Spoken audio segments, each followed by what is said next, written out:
So if you've never used IgnitePost before, the first thing you're going to do is create an account.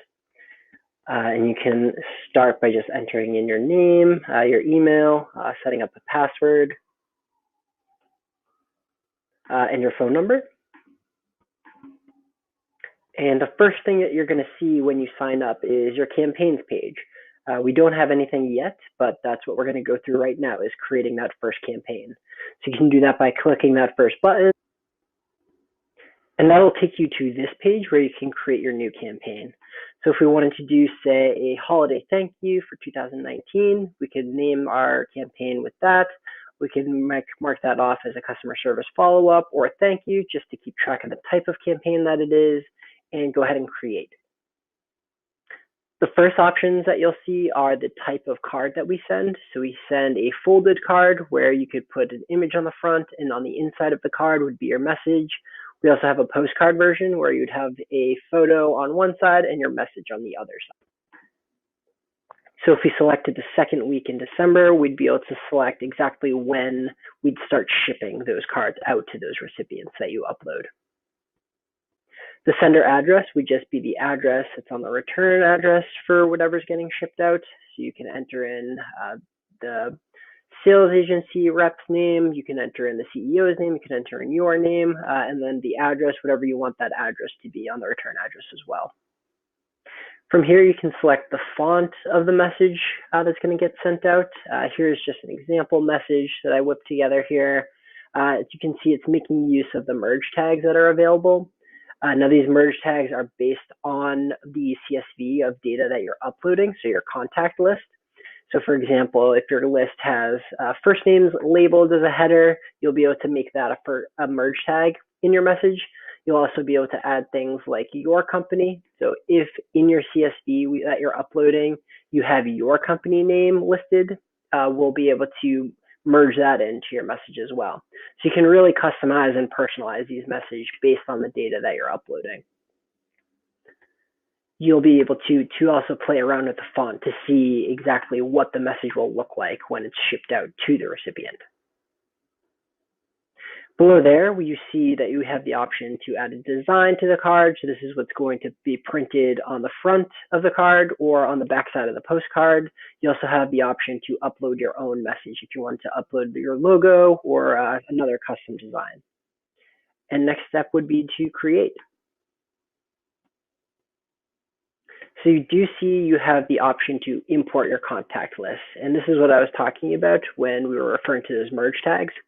So you see any header that you upload could be pulled in as a merge tag. So if you list your first name as a header in your doc, you'll be able to pull in personalized first names. Same thing with last names, same thing for your company names. Address, of course, is required in order to ship those out to the recipients. All of that can be customized and pulled into your message that's being sent to the recipient if you'd like. From there, you'd be able to update the name of your contact list. So we'll call it contact list. We can add the date just so that we're really specific. And then you'd want to choose a file to upload the specific CSV. So I'm going to go ahead and skip ahead. After uploading that, you would select it from your computer and then just go ahead and click Create Contact List. And there you go, you've created your campaign. You've uploaded your contact list. You'll always have the option to come back here to upload new contacts or remove contacts from your list. You can definitely keep that updated month to month. Or however often you want to keep sending out that campaign, however long it's running, you can always go back and upload a new contact list to make sure that the recipients are up to date. You can always just double check on the status, and then if you wanted to, you could also add a new letter to that campaign.